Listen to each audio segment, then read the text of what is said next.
My name is Ian. I grew up in a Christian home and went to church regularly as a kid, so I've been professing to be a Christian from a young age, and I often had theologically sound teaching.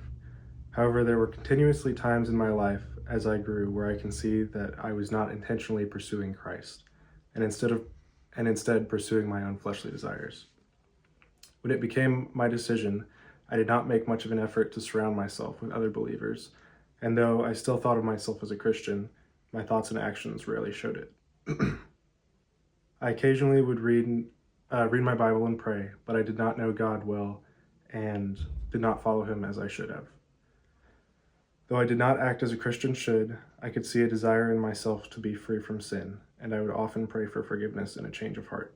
I considered myself the person from 1 Corinthians 3:15, whose work is burned up but is saved, but as through fire. When COVID began in 2020, I was graduating high school and for the most part stopped going to church.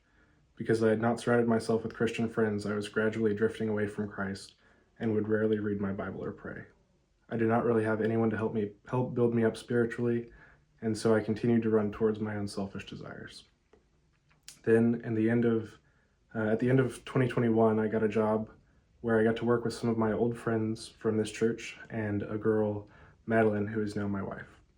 God used my relationships here to bring me back to him, as he worked in Madeline's heart at the same time. By his sovereignty, Madeline mentioned to me in conversation one day that she was going to church with one of her friends, so I invited myself along.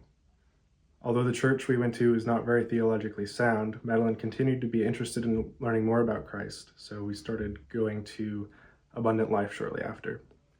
There, God saved Madeline and began drawing me back towards him. After about a year at Abundant Life, we decided to visit Cement Woods because we had a lot of friends here and we could feel that the teaching and community was more beneficial than what we were getting. I'm not sure at what point in my life I was saved, but I know that according to Romans 10:9, if you confess with your mouth Jesus is Lord and believe in your heart that God raised him from the dead, you will be saved, and I do. I am completely unable to save myself, being dead in my sin, but as Romans 5:6 says, for while we were still helpless, at the right time Christ died for us.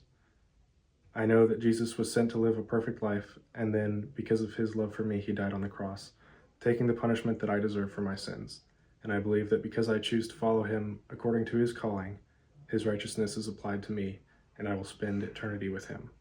I would like to be baptized because it is what the Bible commands, and to show everyone that I am a follower of Christ.